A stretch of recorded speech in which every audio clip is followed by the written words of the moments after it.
Okay, number 4. Now this one's gonna get really tricky and you're all gonna understand what I'm talking about. And those of you that have been to my seminars and those of you listen to me on the radio, you know what I'm about to say. Stop fishing for boats. When you get offshore and it's your day, here's the first thing you guys do when you get offshore and you can start to see and it's starting to be gray light.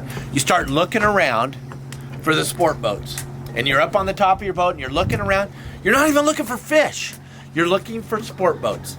And then you see a sport boat and you tell your buddy, hey, there's a sport boat. There's the Ocean Odyssey.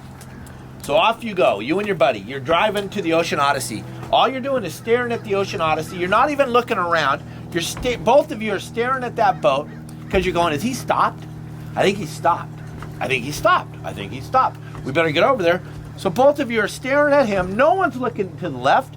No one's looking to the right. Everybody's looking at that boat. First thing you do is you drive by a giant kelp patty because you didn't see it because you're looking for the boat. Then over here on the left side, there's a big spot of tuna jumping. You didn't see those either because you're still driving to the boat. Just about the time you get there, you notice that the Ocean Odyssey is moving. And now you're like, damn, we drove all that way. You went by a bunch of fish. Guys, stop fishing for boats. You know why there's a bunch of boats over there? Because there's a bunch of boats over there. That's the only reason why. Because one guy stopped, another guy stopped. There's times where I stop on the big boat to take a piss, and 10 boats stop to watch me pee. It's the most amazing thing I've ever seen. When you go fishing, guys, you need to go fishing for fish and stop fishing for boats. It'll never help you. If there's a boat there and he's catching fish, yay, congratulations, you're catching fish. Go find some fish, because what happens is those fish are looking at the bottom of the boat, and every time a bait falls over the side, they're eating that bait. They're not looking 25 yards off the side of the boat at your boat. So quit fishing for boats. Stop fishing for boats. Stop fishing for boats. Stop fishing for boats. Stop fishing for boats. Stop fishing for boats and start fishing for fish. It'll change your world. Number 5. Number 5.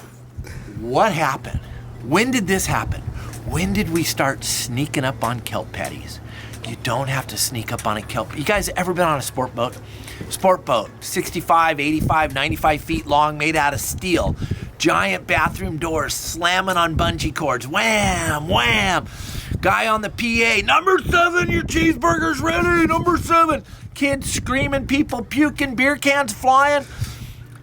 And we drive right up to the kelp patty, and we drive right up to it. Everyone drops their lines in the water, and we catch a whole bunch of fish, and then we drive away. And we go look for another kelp patty. Here you are on your sea swirl, 26 foot. You go, hey, I see a kelp patty over there. Which way's the wind blowing? It's going from the west to the east. We're gonna get up above it here, and we're gonna shut everything off, stereo off, bait pump off. We're gonna drift up on it, we're gonna sneak up on these fish, and then we're gonna throw our baits in the water, and maybe we'll catch a fish. Guys, don't sneak up on the kelp patty. Drive right up to it. Drive right up to it like it's the dock. Drive right up to the edge of it, look in the water. You see Dorado, you see yellowtail? Okay, then there's fish there. You don't see those? Look on your fish finder, your fedometer. You see some boomerangs down there at 90 to 120 feet? Okay, there's some fish there. Spend a little time there. If you don't see any fish on the fish finder, you don't see any fish swimming around under the kelp, I can give it about a minute, maybe 2, because I got ADD. So I'm like, Cameron, did you get a bite? Jeff, did you get a bite? Steve, did you get a bite? No, you don't got a bite. I don't see anything on the meter. I gotta go. There's another boat coming. We gotta get out of here. And off we go to find the next kelp patty. How many guys have found a kelp patty and they're biting right when you get there? Not very often do you wait 20 minutes and then start to bite. They're either biting or they're not biting. I see guys sit on a kelp patty for 4 or 5 hours, never catch a fish. They're all proud, chest puffed out. I got a kelp patty, and they sit there. And they wait, for, I don't know what you're waiting for. The bus isn't coming, guys. You gotta find the kelp that the fish are biting on. And kelp patty fishing, I hear this and I read it all the time. They say it's time of day. No, it's not. The time of day is when you find the thing. It's not afternoon bite on the kelp patty. You know why it's afternoon bite? Because that's when you found it. If the fish are on it, they're on it. The kelp patties restock themselves at night. They don't restock themselves during the day. So if you're waiting during the day for it to restock, it ain't gonna happen, because they move at night. They don't move during the day.